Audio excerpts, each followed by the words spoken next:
देहरादून की इस महापंचायत के मंच पर अंकिता भंडारी के वो माता पिता है आपके साथ है साथियों। मेरा चौथा जिनके उतरे हुए चेहरे भारतीय जनता पार्टी के दो पदाधिकारियों तकलीफ से भरी चुप्पी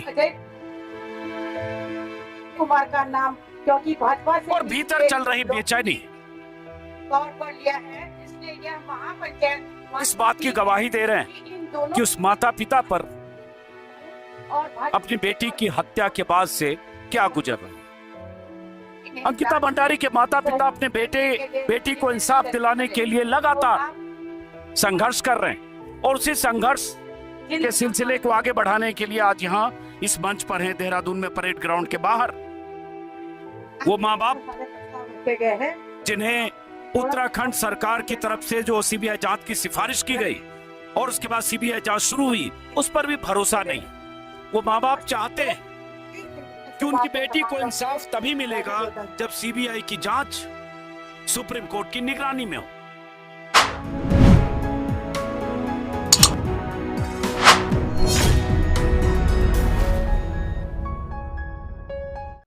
नमस्कार दोस्तों, मेरे हाथों में ये वो चिट्ठी है जो अंकिता भंडारी के माता पिता ने उत्तराखंड के मुख्यमंत्री पुष्कर सिंह धामी से मुलाकात के दौरान मुख्यमंत्री को सौंपी थी।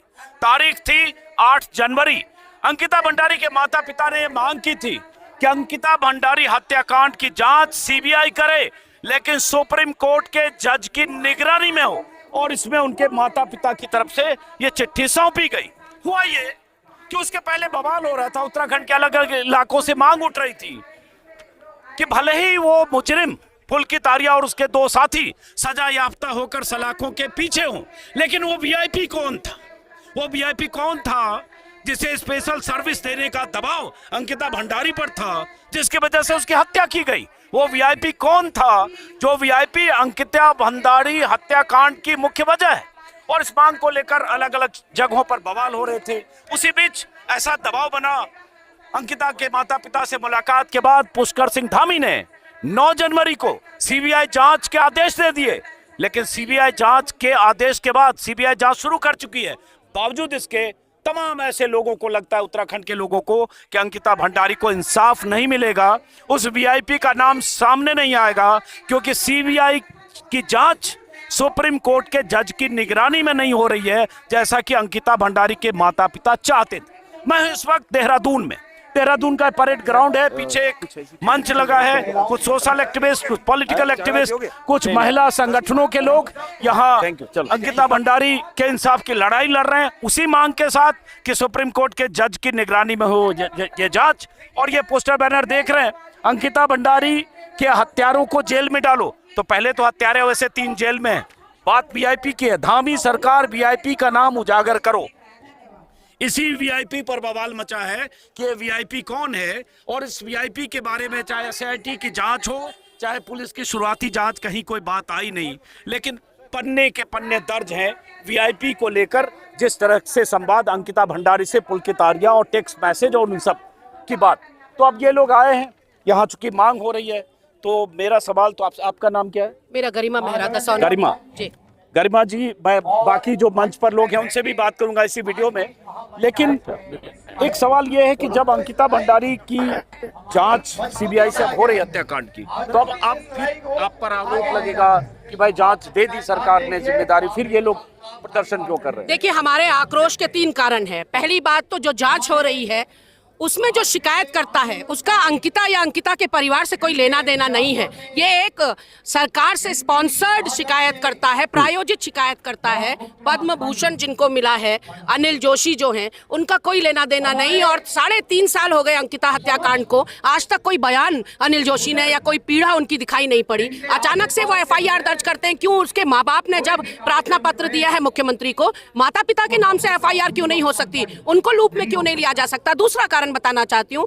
जब वीआईपी का संबंध या अपराधी का संबंध सत्ता से या रसूखदारों से हो तो सत्ता की जांच पर सवाल उठना लाजमी है। और तीसरी बात कि तमाम उत्तराखंड की जनता और विपक्षी दल एक बात की मांग कर रहे थे कि सीबीआई की जांच सुप्रीम कोर्ट के जज की निगरानी में हो, वो इन्होंने नहीं करवाई। इसलिए इनकी जांच पर हमको शक है, सुबह है, इसलिए क्योंकि पहले दिन से जब से अंकिता हत्याकांड हुआ है इस प्रदेश के अंदर, तब से लेकर आज तक 3.5 सालों में जांच में सिर्फ झोल ही झोल नजर आ रहा है। कभी बुलडोजर चलाया जा रहा है, कभी 2 बार आगजनी करी जा रही है रिजॉर्ट पर, कभी उसका बिस्तर जो है वो स्विमिंग पूल में डाला जा रहा है ताकि डीएनए ना मिल पाए, कभी उसके पोस्टमार्टम में एक भी महिला डॉक्टर को शामिल ना किया जाना, आरोपी का और अंकिता के फोन का रिकवर ना होना, यानी कि ये प्योरली सत्ता का संरक्षण और सिस्टम की बहुत ही क्रूर विफलता का एक उदाहरण है, जो जिसकी वजह से आपको आक्रोश दिख रहा है। ये केवल मामला अंकिता का नहीं है। अंकिता केवल एक बेटी या बहन नहीं थी उत्तराखंड की, ये तमाम उन अनगिनत लड़कियों का सवाल है जो अपने घर की दहलीज से निकलती हैं अपने बूढ़े माँ बाप की लाठी बनने के लिए, उनका सहारा बनने के लिए, स्वावलंबी और आत्मनिर्भर बनने के लिए। ये अराजकता, ये अत्याचार की पुनरावृत्ति ना हो, इसलिए एक समाज के रूप में हम एकजुट और एकमुठ यहाँ पर खड़े हैं और सत्ता से सवाल पूछ रहे हैं। सवाल बहुत सारे हैं जो अनसुलझे हैं, जो अनुत्तरित हैं। पहले दिन से आज तक बुलडोजर चलाने की बात स्वयं मुख्यमंत्री पुष्कर सिंह धामी ने ट्वीट करके जानकारी दी। क्या यह क्रिमिनल ऑफेंस नहीं है कि आप क्राइम स्पॉट को बुलडोजर चला दें? क्या मुख्यमंत्री संलिप्त नहीं है? क्या रेणु बिष्ट जो यमकेश्वर की विधायक है, जिनकी उपस्थिति में बुलडोजर चलाया गया, क्या वो साक्ष्य और सबूतों को मिटाने के लिए आरोपी नहीं है? तो तमाम वो सवाल हैं जो अभी तक नहीं जवाब दे रहे। उर्मिला सनावर ने नए सनसनीखेज खुलासे किए हैं। एक बार फिर जिन बोतल से बाहर निकला है और इस बार लड़ाई को हम अंतिम अंजाम तक पहुंचाएंगे, ये हमने निर्णय लिया। एक सांस में इन्होंने पूरी बात कह दी इस अंकिता भंडारी हत्याकांड से जुड़े जितने सवाल है। और शुरुआत में मैंने इसलिए वो चिट्ठी दिखाई थी जो अंकिता भंडारी के माता पिता की तरफ से मुख्यमंत्री को चिट्ठी दी गई। इन्होंने अनिल जोशी का नाम लिया। अनिल जोशी पर्यावरणविद हैं, पद्म सम्मान से सम्मानित हैं। दिलचस्प घटनाक्रम यह हुआ कि 8 जनवरी को अंकिता भंडारी के माता पिता की पुष्कर सिंह धामी से मुलाकात, 9 जनवरी को पुष्कर सिंह धामी ने सीबीआई जांच की सिफारिश की और उसी दिन रात को, ऐसा लोग बता रहे हैं, अनिल जोशी की तरफ से एफआईआर हुई। बहुत सारे लोगों का मानना है कि एफआईआर अगर होनी थी तो अंकिता भंडारी के माता पिता की तरफ से होती, ताकि उनके जो सवाल हैं वो उसमें जिंदा रहते। अनिल जोशी की भूमिका को लेकर लोग सवाल उठा रहे हैं। मुख्यमंत्री से उनकी प्रॉक्सिमिटी की बात हो रही है। और जो शख्स कभी अंकिता भंडारी हत्याकांड में इंसाफ की लड़ाई न लड़ रहा हो, वो एफआईआर, उसके नाम से एफआईआर क्यों दर्ज हुई? ऐसे भी सवाल है। आपका शुभ नाम? मैं इंदु नौडियाल हूँ, जनवादी महिला समिति से। असल में क्या है कि ये जो मामला है ये पूरे उत्तराखंड का प्रतीक बन गया है। अंकिता का मामला पूरे यहाँ पर ऐशगाह उत्तराखंड को बनाया जा रहा है। बात ये है कि हम मुख्यमंत्री का जब तक इस्तीफा नहीं हुआ, मुझे नहीं लगता कि सही जांच हो पाएगी, क्योंकि मुख्यमंत्री थे जिन्होंने रेणु बिष्ट को कहा, जो विधायक है यमकेश्वर की, रेणु बिष्ट का वीडियो वायरल है और उसको कहा गया कि ये रिसोर्ट तोड़ो। इसका क्या मतलब है? अभी 2 नाम आ रहे हैं वीआईपी में, लेकिन और भी बहुत सारे नाम हैं। तो हम तो ये कहना चाहते हैं कि हमारी मांग का एक हिस्सा ये भी होना चाहिए कि उस दौरान जितने भी वीआईपी वहाँ पे आए उनका सबको उनको ट्रेस किया जाना चाहिए कि कौन कौन वीआईपी आए। ये जिस तरह से ऐशगाह बनाना चाहते हैं उत्तराखंड को, हम उसका विरोध करते हैं और मुख्यमंत्री धामी का इस्तीफा मांगते हैं ताकि ये निष्पक्ष जांच हो सके। और सुप्रीम अब तो जांच सीबीआई कर रही है। सीबीआई मुख्यमंत्री के अधीन तो है नहीं, केंद्र सरकार के अधीन? नहीं, सीबीआई जो है, सीबीआई का आप जानते ही हैं क्या स्थिति है, इसलिए सुप्रीम कोर्ट के सिटिंग जज की निगरानी में ये जांच होनी चाहिए, तभी हमें थोड़ा बहुत भरोसा हो। अब एक बात बताइए, जैसे जिस वीआईपी का नाम सोशल मीडिया पर है उसका नाम हम नहीं लेंगे क्योंकि कोर्ट से ऐसा कुछ ऑर्डर है बीजेपी के किसी नेता का, लेकिन जिस नेता के बारे में कहा जा रहा है, जिसमें उर्मिला सनावर ने नाम लिया, पुष्कर सिंह धामी का, उस नेता के बारे में कहा गया कि जो तारीख थी 18 सितंबर 2022, उसके आसपास 10 दिन वो सज्जन, वो नेता उत्तराखंड में थे नहीं। तो खामखा ऐसा तो नहीं कि बीजेपी के एक नेता को टारगेट किया गया। देखिए, उत्तराखंड की जनता भोली जरूर है लेकिन अनपढ़ और गंवार नहीं है, इसलिए उसको अनपढ़ समझना बंद करें ये लोग। 20 सितंबर तक का उन्होंने अपना ब्यौरा दिया है अपने दौरे का। 20 सितंबर तक वो अपने को दिल्ली में दिखा रहे हैं या जहां कहीं भी दिखा रहे हैं।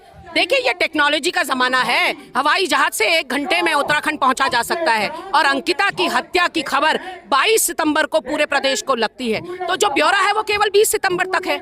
22 को हत्या होती है, 23 को या 24 को उसका शव मिलता है। आप यकीन जाने कि उसके शव मिलने से पहले बुलडोजर ढहा दिया जाता है, बुलडोजर चला दिया जाता है। एक ताज़ी जानकारी आपको बताऊं कि पिछले 5 दिनों में 3 कार्यरत महिलाओं का यहाँ हत्या हो गई है दिन दहाड़े, देहरादून में, जहाँ सारे रसूखदारों का आवास और कार्यालय है। यानी कि उत्तराखंड को आपने यूपी बिहार भी पीछे छोड़ दिया अपराधियों। और मैं पूछना चाहती हूँ सवाल, ये केवल उर्मिला सनावर ने जिनका नाम लिया उनकी बात नहीं है। भाजपा के नेता हर अपराध में संलिप्त पाए जा रहे हैं। भर्ती घोटाले में आप देखिए नितिन चौहान, संजय धारीवाल और हाकम सिंह का नाम आया। उसके बाद अगर महिला दुराचार बलात्कार की बात करूं, इनका चंपावत का मंडल अध्यक्ष, इनका सल्ट का मंडल अध्यक्ष, इनका लाल कुआं दुग्ध संघ का अध्यक्ष, इनका हरिद्वार बहादुराबाद का ओबीसी प्रकोष्ठ का सदस्य आदित्य राज सैनी, इनका रुद्रपुर से वार्ड नंबर 6 का पार्षद शिव कुमार गंगवार, इन सब पर नाबालिग लड़कियों के साथ दुराचार, यौन उत्पीड़न के आरोप हैं। इन सब के ऊपर मुकदमे चल रहे हैं। तो एक कल्चर बन गया है क्या? यही चरित्र है। आज हल्द्वानी से खबर आती है कि भाजपा के पार्षद ने गोली मारकर एक अपने बेटे के दोस्त को दिन दहाड़े मार दिया। तो कुल मिलाकर यहाँ दर्जन भर से ज्यादा बलात्कारी और दुराचारी जिनका संबंध भाजपा से है उन पर मुकदमे चल रहे हैं। वो जेल। लेकिन अभी तो मुद्दा ये है ना अंकिता भंडारी। अंकिता भंडारी के मामले में ही सर मैं कहना चाहती हूँ आपसे कि अंकिता भंडारी का तो रोज चीरहरण हो रहा है 3.5 साल से। उसके माता पिता की आप मनोदशा सोचिए, जिनकी बच्ची तो उन्होंने गंवा दी, लेकिन हर चौक चौराहे पर, हर टीवी स्टूडियो में आज भी पोस्टमार्टम हो रहा है। कैसे मरी, किसने मारा, कौन वीआईपी था, क्यों उसको उत्पीड़न किया गया और क्यों पहली तनख्वाह। आप सोचिए अंकिता भंडारी के घर के हालात कि वो अपनी माँ को चिट्ठी लिखकर कहती है कि माँ मेरी पहली सैलरी मिलने वाली है, मैं अपने घर की टपकती छत ठीक कराऊंगी। आप सोच सकते हैं क्या माली हालत रही होगी उस परिवार की। वो अपनी पहली तनख्वाह भी नहीं उठा पाई। तो जो इंदु दीदी ने कहा यहाँ पर हम ऐशगाह नहीं बनने देंगे उत्तराखंड को। उत्तराखंड 4 धामों की भूमि है, वीरों की भूमि है, देवभूमि है। इसको देवभूमि के स्वरूप को हम बिगड़ने नहीं देंगे। मुख्यमंत्री जिहाद करते रहेंगे, डेमोग्राफिकल चेंज की बात करते रहेंगे, धर्मांतरण कानून की यूसीसी की बात करते रहेंगे और उसकी आड़ में सारी अपनी नाकामियां छुपाते रहेंगे। ये नहीं होगा। हम उजागर करेंगे उनका रिपोर्ट कार्ड। 2027 आने वाला है, चुनाव आने वाले हैं। हाईकमान को समझना होगा भाजपा के कि यहाँ पर 4 सालों में यदि किसी मुख्यमंत्री के कार्यकाल में सौहार्द बिगड़ा है और उत्तराखंड रिजॉर्ट कल्चर पल्लवित पुष्पित हुआ है, फला फूला है, तो वो पुष्कर सिंह धामी है। उनका कार्यकाल काले अक्षरों में दर्ज होगा, काले अध्याय के रूप में जाना जाएगा। आपका क्या नाम है? अनुराधा। क्या करते हो अनुराधा? मैं एडवोकेट हूँ। तो ये बहुत सारे ऐसे लोग होंगे सोशल एक्टिविस्ट, कोई आयशा से जुड़े होंगे, कोई सीपीआईएमएल से, कोई ऐसे महिला संगठनों से। बीजेपी के लोग तो कहेंगे ये सब आंदोलनजीवी लोग हैं, एक्टिविस्ट लोग हैं और ये आंदोलन तो करते ही रहेंगे चाहे सीबीआई जांच के ऑर्डर हो गए तो भी। आपको लगता है कि सीबीआई जांच के जो ऑर्डर हुए हैं उस पर भरोसा नहीं किया जा सकता है? सर भरोसा बिल्कुल नहीं किया जा सकता है, क्योंकि जो इसमें शिकायत करता है वो अनिल जोशी जो है वो पर्यावरणविद है। उनका कोई लोकस नहीं है। वो जो पीड़िता है, पीड़िता के परिवार से नहीं है। दूसरी चीज, अनिल जोशी को हमने यहाँ पर जंगल जले, यहाँ पर पेड़ काटे गए, पर्यावरणविद होने के नाते हमने कभी उनको सड़कों पर नहीं देखा। लेकिन अचानक से जब जनता जो है सड़कों पर उतर आती है अंकिता भंडारी को न्याय दिलाने के नाम पे, तो वो एकदम से सामने आते हैं और बसंत विहार थाने में दर्ज होती है। पहली बात तो जो घटना स्थल था वो ऋषिकेश का था, तो बसंत विहार थाने में इन्होंने दर्ज की, जो घटना स्थल से बहुत दूर का थाना है। दूसरी चीज ये है कि जो सरकार है ये भाजपा की सरकार यहाँ पर भी है और केंद्र में भी भाजपा की सरकार है। जो कोर्ट का ऑर्डर आया है उसमें कई बार वीआईपी का जिक्र हुआ है कि वीआईपी को सर्विस देने का दबाव बनाया गया था, इसीलिए अंकिता भंडारी की जो है हत्या हुई है। लेकिन इस बारे में भी उन्होंने वो नहीं, इस बारे में भी जो है कोई बात नहीं कर रहा है। वीआईपी का नाम जो है, जबकि उर्मिला सनावर के हमने इतने वीडियो देखे जिसमें उसने स्पष्ट नाम लिए हैं, लेकिन उसके बारे में भी कोई बात नहीं हुई। दूसरी चीज की जो वहाँ पर जो घटना स्थल था उस पर बुलडोजर चला दिया गया साक्ष्य नष्ट करने के लिए। तो जो साक्ष्य नष्ट करने वाले जो लोग थे, जिसमें भाजपा की विधायक रेणु बिष्ट थी, उनका सोशल मीडिया पर एक बयान आया उसके बाद कि हमने मुख्यमंत्री के आदेश पर जो है हमने वो जो है घटना जो स्थल था उसको हमने ध्वस्त कर दिया है। तो लॉ के अकॉर्डिंग तो जो साक्ष्य को नष्ट करने के आरोपी हैं उनको भी जो है एफआईआर में उनको भी नामजद करना चाहिए था और उन पर भी जो है मुकदमा चलना चाहिए था, लेकिन ऐसा कुछ हुआ नहीं। तो हम शुरू से देख रहे हैं कि लीपा पोती है और ये सिर्फ अंकिता भंडारी की बात हम नहीं कर रहे हैं। यहाँ कितनी कितनी ही बेटियां ऐसी होंगी कि जिनका जो अंकिता भंडारी बन गई होगी उनका नाम भी नहीं आया। सर, मैं भाजपा की महिला नेत्रियों के लिए कुछ कहना चाहती हूँ। मैं लानत भेजना चाहती हूँ कि बड़े बड़े मंचों से आप महिला सशक्तिकरण की बातें करती हैं, महिलाओं की बराबरी की बातें करती हैं, बेटी बचाओ बेटी पढ़ाओ जैसे नारे देती हैं, लेकिन जब आपकी अपनी बेटी उत्तराखंड की बहन अंकिता के साथ इतना जघन्य और इतना अमानवीय अपराध होता है, आप कौन से बिलों में जाकर घुस जाती हैं? तो ये सारी खोखली महिलाएं जो हैं, इनसे कहना चाहती हूँ, ईश्वर से इनके लिए सद्बुद्धि मांगूंगी, विवेक मांगूंगी और रीढ़ की हड्डी की प्रार्थना करूंगी। चलिए आप क्या बोल रहे मेरा हैं? नाम नीता है, मैं प्रगतिशील महिला एकता केंद्र से हूँ और हमारा ये मानना है कि आज लगातार जो भाजपा पार्टी है उसके अंदर जो है महिलाओं के खिलाफ जिस तरीके के विचार मौजूद हैं, जिस तरीके की घटनाएं लगातार बढ़ती जा रही हैं, और ये केवल जो है अंकिता भंडारी का मामला नहीं है कि एक मामला हुआ है और उसमें जो है भाजपा के किसी वीआईपी का नाम है। अगर हम देखें तो कुलदीप सिंह सेंगर से लेकर के तमाम ब्रजभूषण तक जो है जिनके ऊपर जो है साफ साफ आरोप लगे हुए हैं और वो जो है अभी भी भाजपा की पार्टी में शामिल हैं, सत्ता में बैठे हुए लोग हैं। तो ऐसे में भाजपा ब्रजभूषण को तो टिकट नहीं मिला, कुलदीप सेंगर को बाहर निकाल दिया।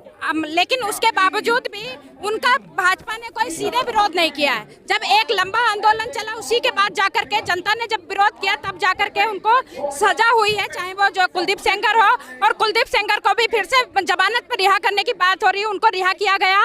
जब फिर से आंदोलन हुआ तब जाकर के उसको वापस भेजा गया। तो हम जान सकते हैं कि आज जो वीआईपी का मामला उठा हुआ है लंबे समय से, तो यहाँ की जो भाजपा सरकार है, चाहे वो राज्य की सरकार हो चाहे कि वो केंद्र की सरकार हो, वो लगातार जो है वीआईपी को बचाने का काम कर रही है।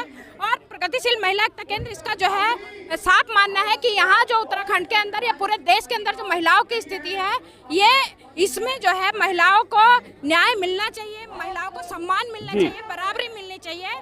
और ये जो भाजपा की कुत्सित मानसिकता है, महिला विरोधी जो मानसिकता है, इसको खत्म होना चाहिए। अब ये तो आप लोग जैसे यहाँ मान लिया 1000-2000 लोग जुट गए, प्रदर्शन हो गया, उसके बाद नेक्स्ट सरकार कहेगी कि हमने सीबीआई जांच की सिफारिश कर दी, जांच हो रही है, अब इंतजार कीजिए। नहीं, इसमें क्या है कि हमने कहा है बार बार कि सुप्रीम कोर्ट के जज की निगरानी में हो, और अगर तब भी न्याय नहीं मिलता तो सड़कों पे उतरा जाएगा। आज मालूम है सरकार कितनी घबराई हुई। एक तो ये मेला लगा दिया जिसमें सब कुछ है, नृत्य है, सभी कुछ है, और मोदी बार बार आके कहते हैं, पहाड़ियों को गढ़वाली में बोलते हैं, जहाँ जाता है वो आके क्षेत्रीय भाषा में बोलते हैं, घाम तापो पर्यटन, मतलब घाम मतलब धूप सेको, और साथ में चीर रण भी करो।